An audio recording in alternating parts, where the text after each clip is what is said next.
Welcome, everyone. My name is Christine Kim, she, her, and I am an Asian American woman with dark hair. I'm wearing glasses and a black dress. Behind me on the screen, I have a dark Zoom background. In the upper left-hand corner is the Co-Sheltering Conference 2023 logo, which is made up of 3 concentric circles. On the outermost ring are the words, "My dog is my home, Co-Sheltering Conference 2023. In the second ring are the words, "Changing systems, changing lives." And in the inner circle is the "My dog is my home" logo, which is a silhouette of a dog with a person sitting inside of them. For this keynote, I'd like to give everyone the special note at the top of the session that you may send questions in through the Whova chat at any time. You do not need to wait until the end. Thank you for joining today's keynote, which is called Mylo, the Seeing Eye Dog and His Human Haben. On this day of the conference dedicated to accessibility, well-being, and creating an inclusive world where everyone can reach their fullest potential, I have the extraordinary pleasure of introducing you all to Haben Girma and Mylo, the Seeing Eye Dog. The first deaf-blind person to graduate from Harvard Law School, Haben Girma is a human rights lawyer advancing disability justice. President Obama named her a White House Champion of Change. She received the Helen Keller Achievement Award, a spot on the Forbes 30 Under 30 list, and TIME100 Talks. President Bill Clinton, Prime Minister Justin Trudeau, and Chancellor Angela Merkel have all honored Haben. Haben believes disability is an opportunity for innovation, and she teaches organizations the importance of choosing inclusion. The New York Times, Oprah Magazine, and Today Show featured her memoir, Haben, the Deafblind Woman Who Conquered Harvard Law. Haben was born and raised in the San Francisco Bay Area, where she currently lives.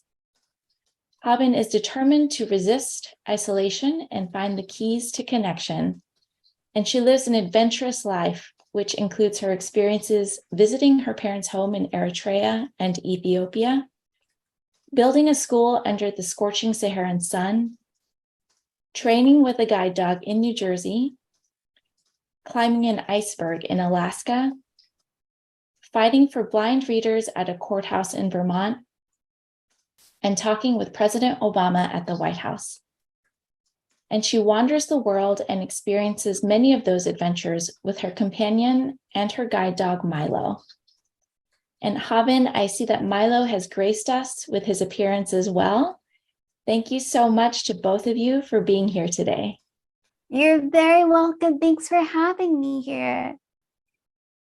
Before we begin, can you tell us a little about how we will be communicating with each other today? Yes. So you heard I'm deafblind, so I'm not seeing or hearing Christine. There's many different ways to communicate in the deafblind community. Some people sign visually, some people sign through touch, tactily. Some people voice, some people use assistive devices, and I am using a Braille computer.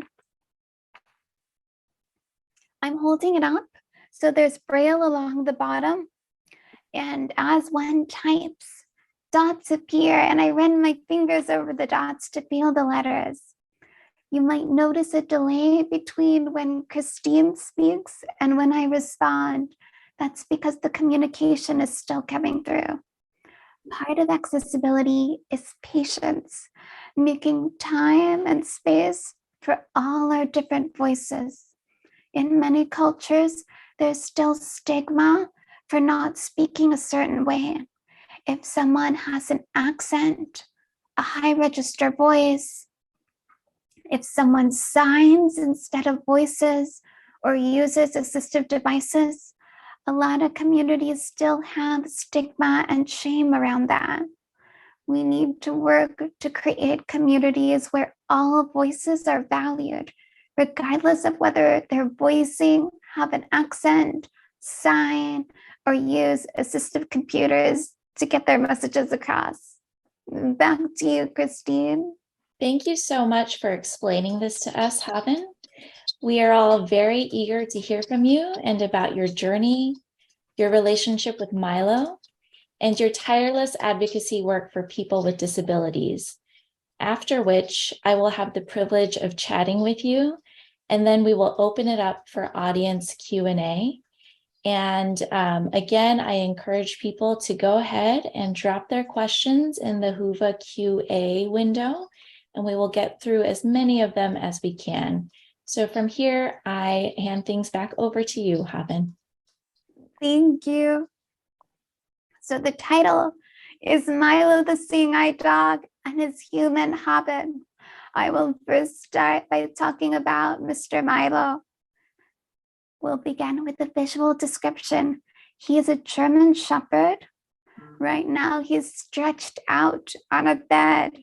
We are in a hotel room. We've been traveling nonstop. Last week we were in London. Now we're in DC. So he is going to be napping during my presentation. If you want to, you're welcome to nap through this as well.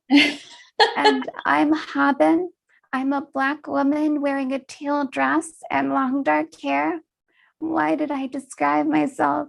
It's part of accessibility, offering visual descriptions.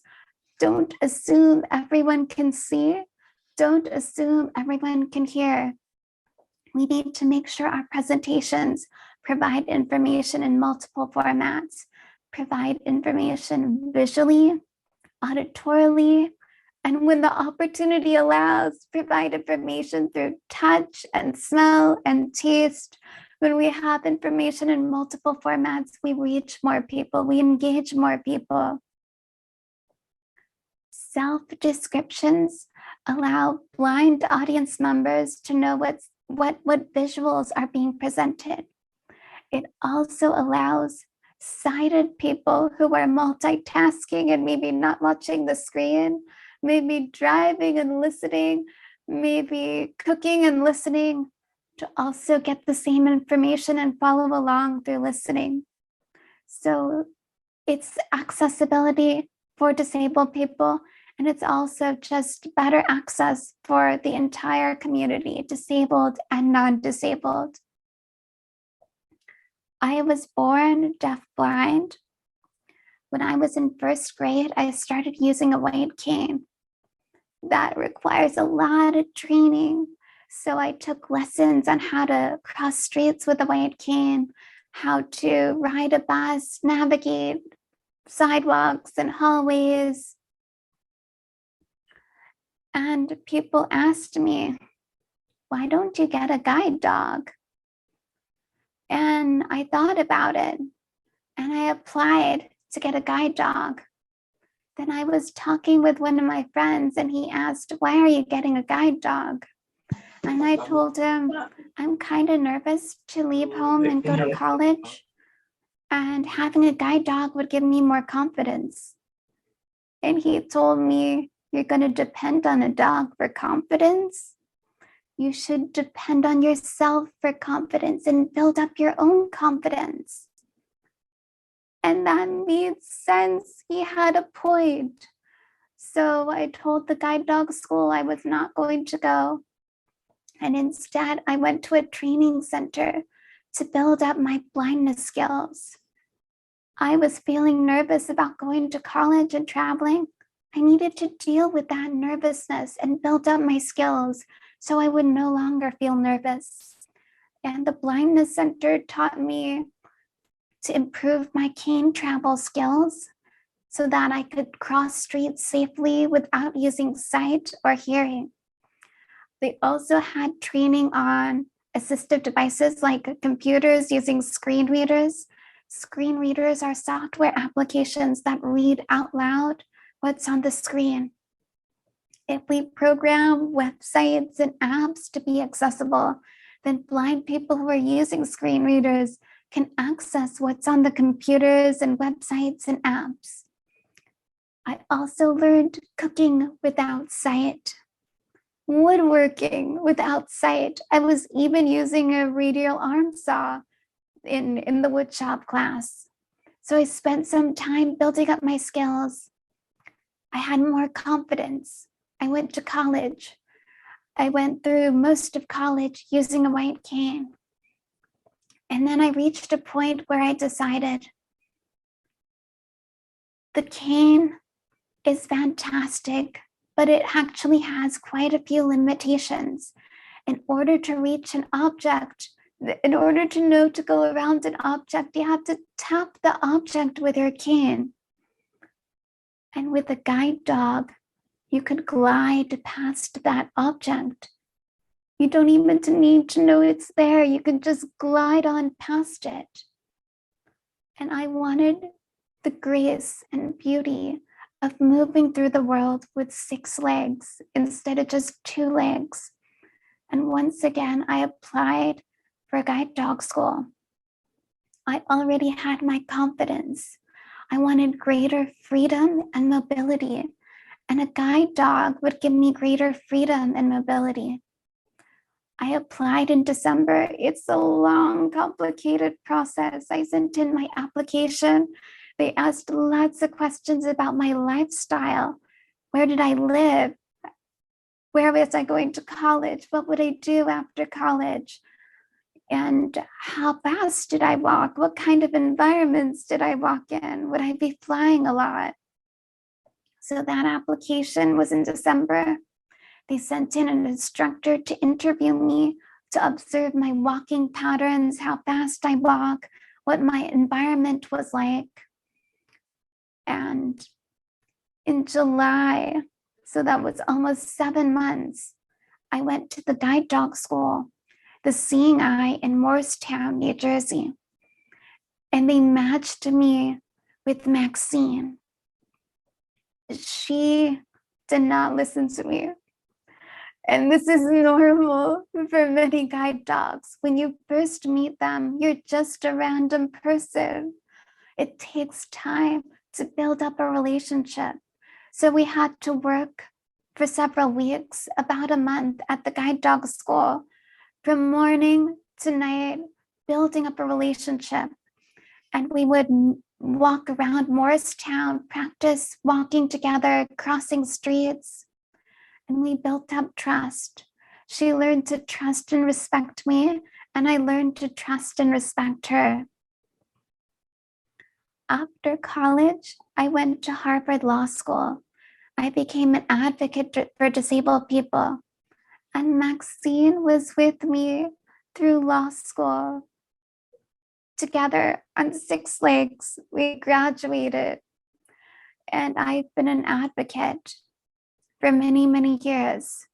And she supported me on so many adventures around the world, including the White House.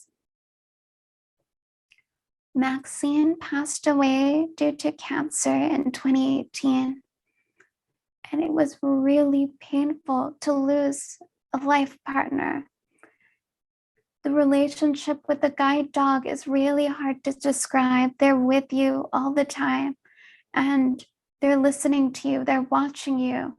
They count on you on love and food and guidance, and you are counting on them for environmental information, to move around obstacles, to stay safe while crossing streets. Part of me did not want to get a guide dog again because it's so painful to experience that loss. But I was also remembering the beautiful moments, the sweet times, and I gathered my courage and applied again and went back to the guide dog school. And they matched me with this guy, with Mylo. We've been working on our relationship for 5 years now. He is an amazing guide dog, very different personality from Maxine. Maxine was very reserved, whereas Mylo loves greeting people. He's very gregarious. And there are so many differences. It's hard to list them all. At the beginning, when I was first working with Mylo, I was super aware of all the differences, and it was a little jarring. It takes time to get used to those differences, but you learn to deal with it. You will notice Mylo is not wearing any vest or harness right now.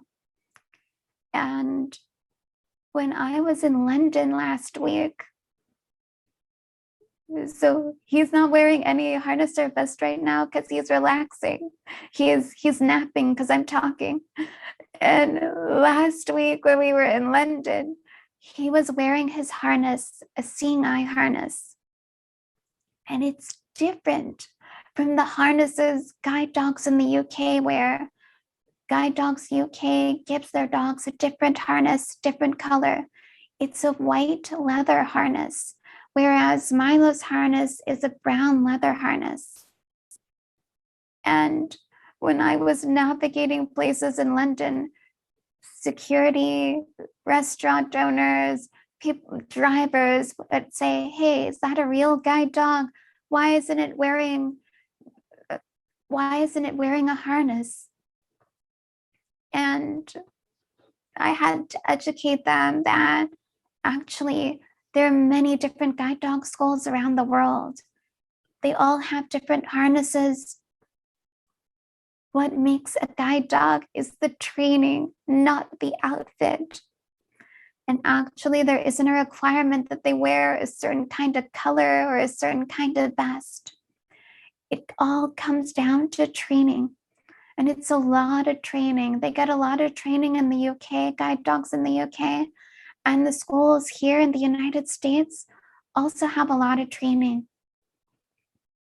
Mylo is incredibly adaptive. He's been on planes so many times this week, and he's perfectly calm. He lies down on the floor next to my feet when we fly, and he sleeps for most of the flight. During takeoff and landing, he's also very calm during those situations. The guide dog school knew that I travel a lot and would fly a lot. So they made sure that they matched me with a dog who would be comfortable flying a lot and traveling a lot. He actually took a short flight during his training to make sure that he was completely comfortable with that. And he was. Part of his training was going to Times Square in New York City. The idea is if a dog can stay calm and work well in a wild environment like Times Square, then they can thrive anywhere. So we went to Times Square twice. He excelled both the times, was perfectly calm. He actually seems energized by all the excitement happening around New York City. He's a really great dog. You're welcome to ask questions about Mylo and my work and training.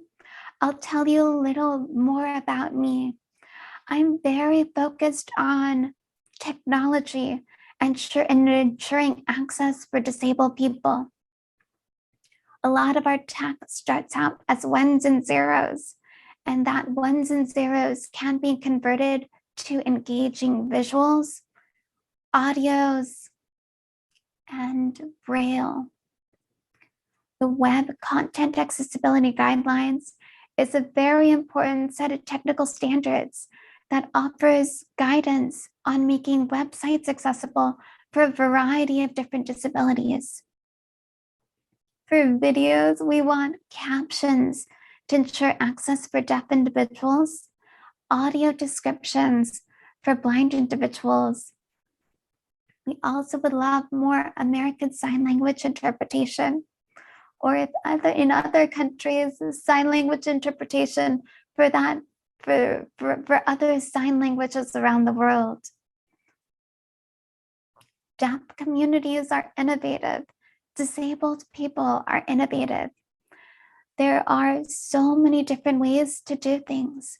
And if one thing doesn't work, you innovate, you find another solution until you have systems that work. A lot of people tell me that disability is a burden, and the dominant narrative frames disability as a burden. So when I tell people that I graduated from Harvard Law School, the common reaction is, wow, you overcame your disability to go to Harvard Law School. I did not overcome my disability. I'm still disabled. I'm still deafblind. It was Harvard that had to overcome years of ableism. Helen Keller was an amazing deafblind woman, brilliant. She wanted to go to Harvard, but back then they only admitted men. Her disability didn't hold her back. Her gender wasn't a problem. It was the sexism at Harvard that was the problem. Over time, the school changed and opened its doors to women, people of color, and disabled people. Disabled women have always been brilliant. Helen Keller would have excelled at Harvard. Sexism and ableism were the problems. Ableism, A-B-L-E-I-S-M. It's the system and beliefs and practices that say disabled people are inferior to non-disabled people. Ableism touches every aspect of our society. When we create cars, thinking only walking people will use the cars and don't design access for folks who use wheelchairs, that's ableism. When we create websites and don't imagine blind people accessing the content on those websites, that's ableism. When we make housing and don't imagine disabled people living and thriving in those homes, that's ableism. Oftentimes, people don't realize ableism is happening. Unintentional ableism is still ableism. In order to create access, we need to be intentional about resisting ableism and creating access. And through my work, I try to teach people to be more intentional about accessibility. I published a book called Haben, the Deafblind Woman Who Conquered Harvard Law. And it's full of stories, anecdotes from my own life about how ableism touches our schools, our workplaces, and what we can do to resist ableism, to create more inclusive communities for all of us. There are legal tools out there to help create access for people. So that was one of the reasons that inspired me to go to law school, to be able to use the Americans with Disabilities Act to fight ableism. And when I graduated, I moved back to California and worked at a law firm that used the Americans with Disabilities Act and other civil rights laws to protect the rights of disabled people. One of my most rewarding cases is called National Federation of the Blind versus Script. A library, an online library called Script, claimed they didn't have to make their website accessible. Blind readers sent me complaints saying they couldn't read books on the library. Books are so important for knowledge, for growing. And we reached out to Script at the library, asking them to make their books, to make their library accessible. They ignored us. I reached out again. No response. So we sued them. Finally, they acknowledged us. And that's when they brought the argument that they felt the Americans with Disabilities Act only applies to virtual places, not that they felt that the Americans with Disabilities Act only applies to physical places, not to virtual places. My team disagreed, and the court held that the Americans with Disabilities Act does apply to online virtual spaces. After that, Script agreed to work with the National Federation of the Blind to make their website accessible, to make their library readable for blind readers. And since then, this case, National Federation of the Blind versus Script, has sent the message to all the different organizations that are sharing information, resources, content online, that accessibility, digital accessibility is important. And the Web Content Accessibility Guidelines is a great resource for anyone looking into that. I am going to check in with Christine. Christine, do you have questions for me? Yes, I absolutely do. Thank you so much, Haben, for sharing with us. And I have been monitoring the chat as you are talking, and it is filled with appreciation for how much you are teaching people through this talk. So thank you. So you are obviously living an incredible life full of adventure and accomplishment because you resist isolation and ableism, and you also refuse to take no for an answer. You're showing the world that people with disabilities are very capable and can have full and meaningful lives, and they have so much to contribute. But we all have to work hard at creating the conditions that make it possible for everyone to fully participate. It's hard to imagine what waste there is in human potential because we have not fully realized how to make our institutions, our spaces, and even our interactions with each other accessible.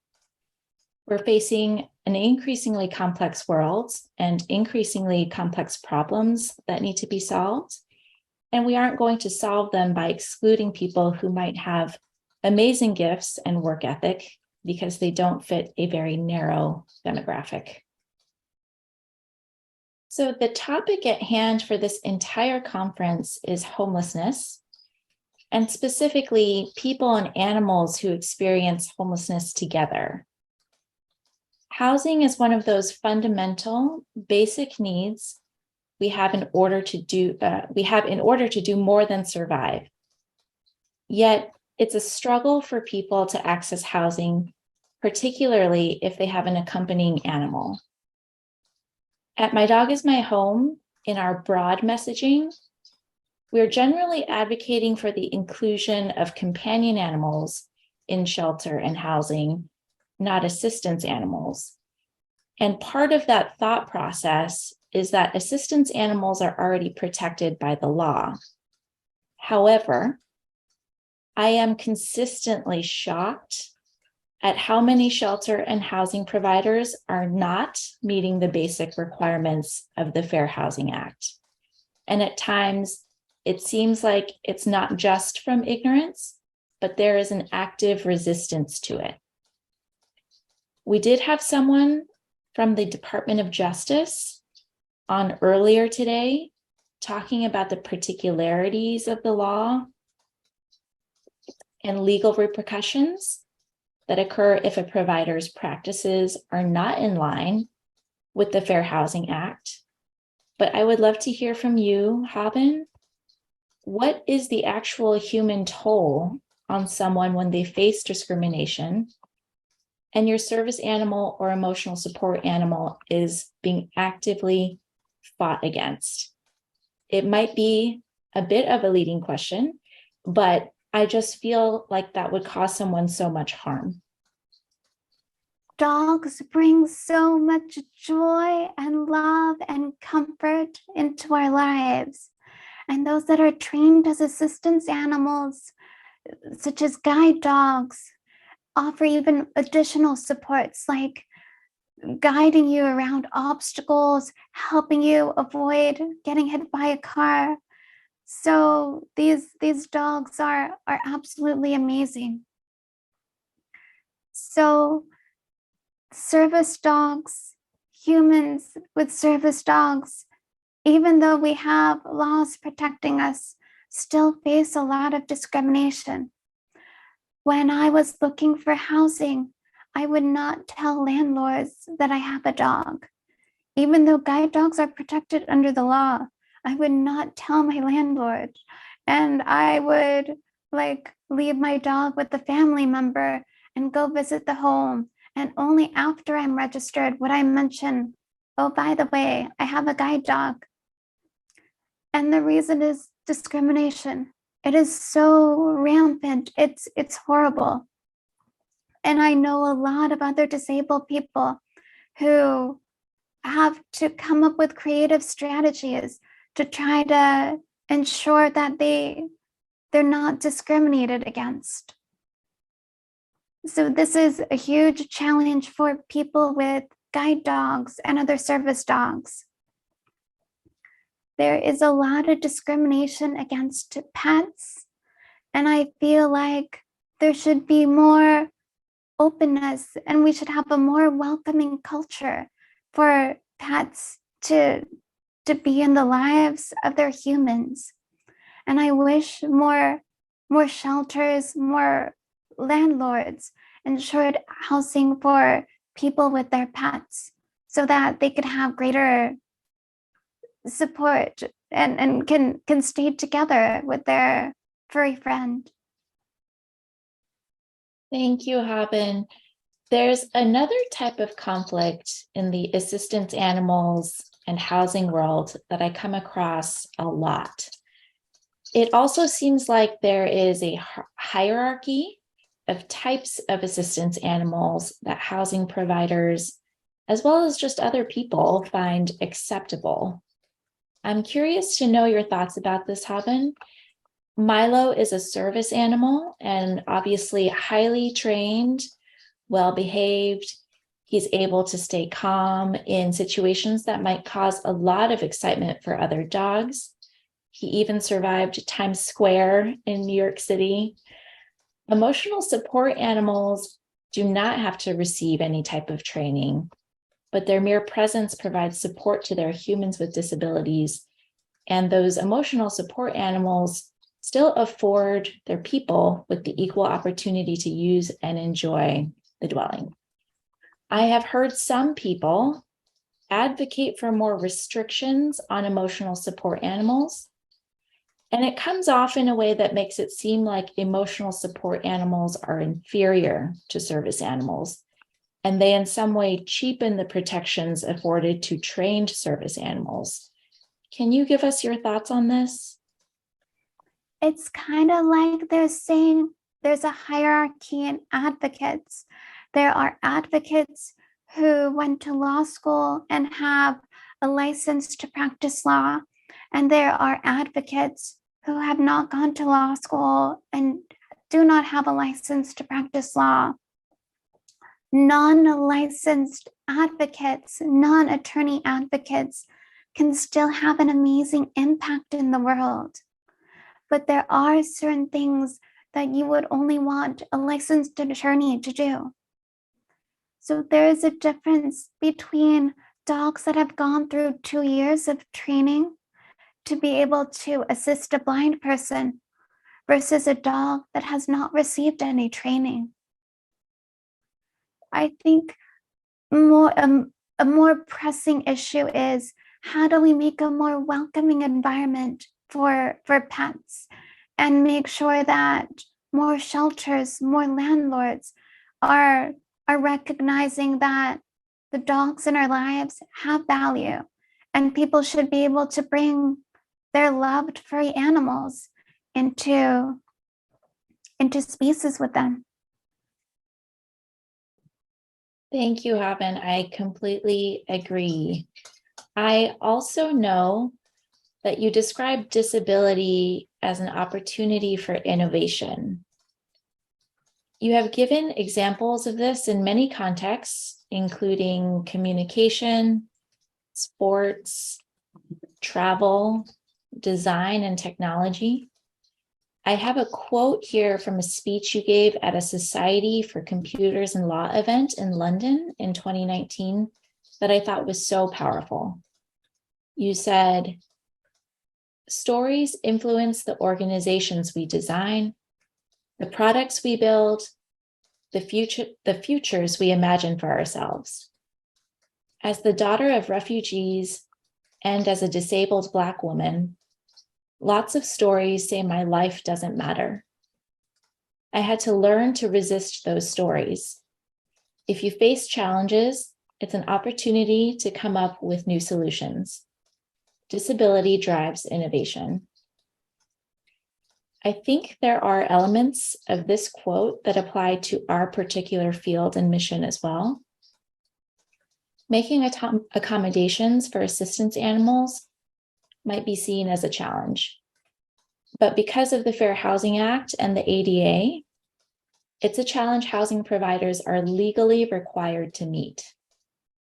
If they can figure out how to accommodate assistance animals to be in compliance with the law, that innovation actually can make it more of an inclusive environment for all human-animal families, regardless of whether or not animals are assistance animals. Because emotional support animals are not required to have any specialized training, the animals themselves are not that different from pets. So if our organizations, housing providers, and other types of service providers can put the appropriate supports in place and innovate enough to accept emotional support animals, they can also accept pets. The infrastructure is already there. I don't know if this is initially what you had in mind when you said disability drives innovation, Haben, but I think it applies. Did I take it too far? So you are seeking ways to ensure that people can bring their pets with them, emotional support animals with them into shelters. And I think there's a lot of advocacy that can happen to ensure that people and their animals get the safety and homes they need. And shelters that are concerned about safety and animals that have not had training, maybe both can also get additional training to ensure that they know what to do when they can offer training to a human and the dog to ensure that everyone will be safe.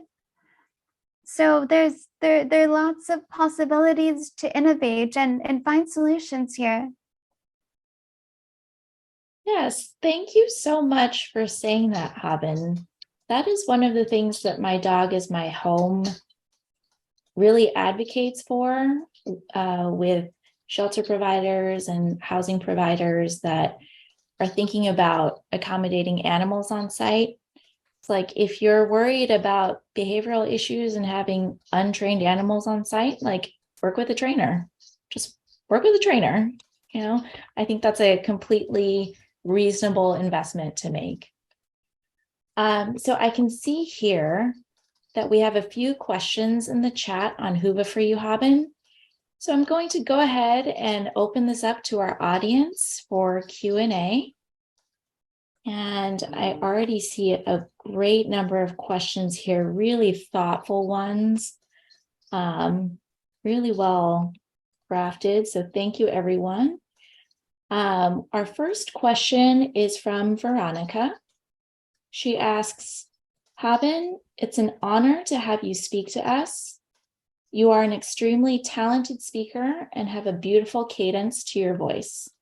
It's very impactful. How did you master language as a blind deaf individual? A great question. Deaf blindness is a spectrum. I had more vision and hearing when I was younger. I was born deafblind, but I had more vision and hearing when I was younger, and I picked up a lot of speech sounds. My vision and hearing continues to decrease, and I continue to adapt, build skills so that as our bodies change as we age, we can still have access to our communities. Great, thank you. I have another question here from Dawson. Dawson asks, thank you for sharing your story with us today. I was wondering if you have any advice on the best ways people can support the disabled community. Are there specific organizations you find particularly helpful? So a huge challenge right now is there aren't enough affordable programs for getting training for disabled people and dogs that want to be able to work as service dogs. So it would be great if there could be more programs and resources for disabled people and dogs to receive training. And you asked about organizations that are particularly helpful. It kind of depends on the disability and the location. There are several national organizations like American Association of People with Disabilities that's a great resource. National Federation of the Blind. And then in terms of guide dogs, there's the Seeing Eye and Guide Dogs for the Blind. Great, thank you. We have another question from Chastity. She asks, thank you so much for being here and sharing. My son has a form of spina bifida. I'm sorry, I hope I said that correctly. His doctor has told us that maybe we should look into a service dog to help with balance and his involuntary movements. He is 13, and I'm not sure where to even begin to reach out for, I'm not sure where to even begin to reach out to someone to apply for a companion. Any advice? By the way, that's spina bifida. Oh, thank you so much for clarifying that. So, and you said companion. I would strive to get a service dog, and that would be a dog that has training to support your child. And I don't know the names of the service dog organizations off the top of my head. I would probably start by going to one of the guide dog schools and asking for recommendations for a service dog school. Christine, do you know the name of service dog schools? Unfortunately, I don't. I'm sorry, but maybe that's something we can continue to explore in Whova, which is the conference platform, online platform that we're using. So I forgot already who asked that question, but if you wouldn't mind maybe posting that question to one of our community boards, perhaps that's something that the community can weigh in on. Christine, may I interject? Yes, who is speaking?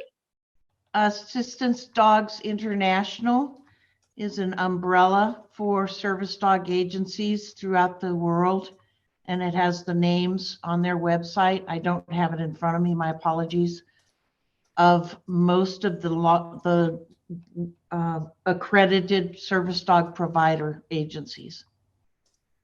Oh, wonderful. Such as Canine Companions for Independence, Atlas Dogs, etc.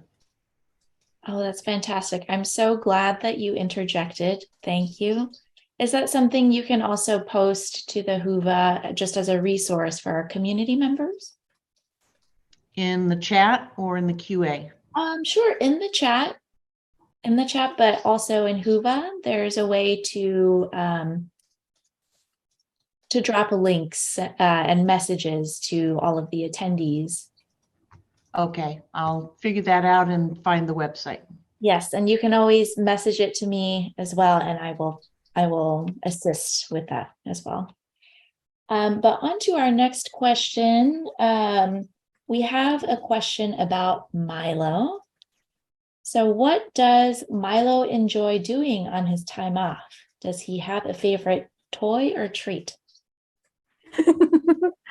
He has a toy stuffed whale that travels with him, and he loves chasing balls. He has a variety of different toys. My family loves getting him toys, and he loves to run and play.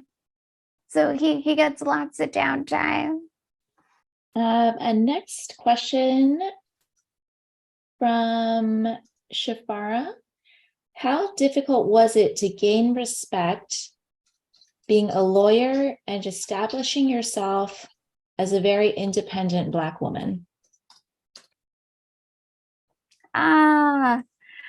So, the word independent is used a lot, but it's misleading. No one is independent. All of us depend on other people. So I have my guide dog supporting me in this call. I have a typist typing. We have sign language interpreters. There's captioning. Charity is helping. Christine is helping read out questions from the moderation from the app. So no one is doing this alone. We're all part of a community. And when I work as an attorney, I'm also part of a community. So I am trying to get the message across. No one is independent. We're all interdependent. And this notion of independence kind of becomes a struggle for many disabled attorneys who are trying to gain respect as advocates, because it's assumed that non-disabled attorneys do everything all by themselves, which is not true. They have paralegals and admins and co-counsel. Everyone is part of a community. A lot of disabled attorneys face discrimination. Even those who have worked decades in their field, they still face discrimination. And that's because ableism is very widespread. We need more people to notice ableism and help fight ableism so that disabled attorneys don't face discrimination and disabled people seeking housing don't face discrimination. Thank you. So I have a question here from Diane. How would you help people understand the need for selecting / training emotional support animals for the sake of the animal's well-being? As a service or emotional support animal dog trainer, it is difficult to see dogs placed into the role of service or emotional support animals that are too stressed. For guide dogs, it's a matching process, because we don't want dogs who are to be put in stressful situations. That's not great for the dog. It's not great for the human. So your question, how do we get the training? I don't have the exact answer on how to get the training out there. But I also wish there was better training for people and the dogs, and also in the matching process, so that the right dog is matched with the right person based on the environment. When I matched with Mylo, they assessed our personalities, our walking speeds, the types of environments. There's some guide dogs that would not do well with me because they could not handle flying. And then there are other guide dogs like Mylo that are totally calm on the plane and are happy to travel with me. So matching is a big part of the relationship secret. Back to you.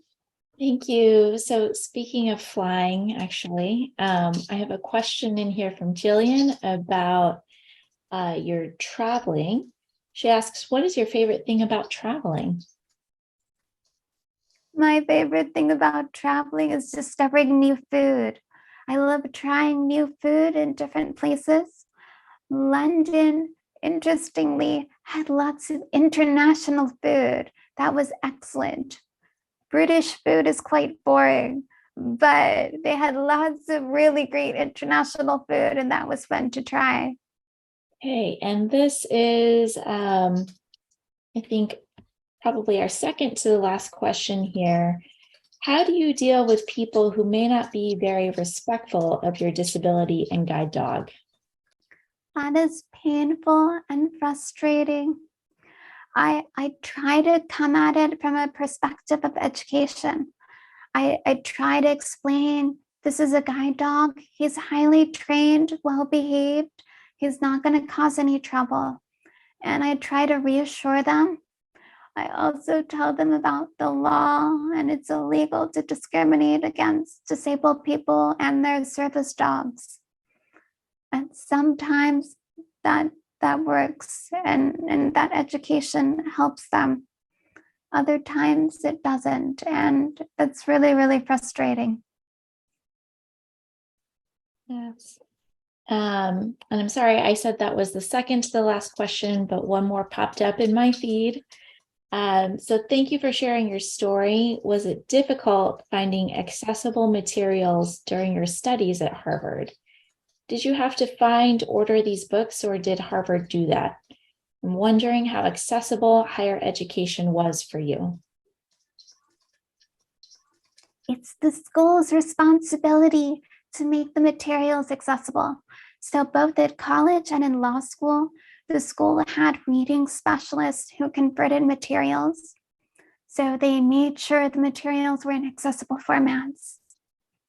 They worked with the professors to find out what the material would be, ordered the material early, convert it, make sure I got it on time. So that all of that legally is the school's responsibility. And that's not what happens all the time. There's still a lot of schools who don't provide accessible materials. When students ask, the schools refuse, or they provide it extremely delayed, forcing the student to fall behind in their courses. That's still a problem all throughout the US and in many other countries as well. So ableism is getting in the way of a lot of students reaching their full potential. And we need to teach schools to be more accessible, provide materials in accessible formats, provide sign language interpretation and captioning, make sure spaces are physically accessible, and support disabled students who have assistance animals. And last question for you, Haben. What are some ways you would suggest we can advocate for accessibility and work to reduce ableism in our communities? Ensure materials are accessible. So if you post content on social media, make sure your videos have captions and transcripts. If you're posting photos, add image descriptions so that blind people know what's happening in the photos. Sometimes it's photos with text, like flyers for events. Make sure all of that information is available in the caption, the post, or if it's Twitter, there's a link called Add a Description, and it lets you add up to 1,000 characters of a description of what's in the image. So those are some of the things you can do to make your community more accessible. If there are future videos and presentations, have captions and sign language interpretation, transcripts, bring in more disabled speakers, have more disabled stories and perspectives from disabled people. those are some things to consider. Thank you so much, Haben. I will have to close up the Q&A here. I want to thank you both, Haben and Mylo, for being with us, even though Mylo was mostly napping for this presentation. We have thoroughly enjoyed having him here. My Dog is My Home truly appreciates your advocacy for showing us all that people with disabilities are capable of extraordinary things. And it enriches life for all of us when we innovate to create the conditions that make it possible for everyone to fully participate. Thank you for being here. Thanks again for having me. Bye, everyone.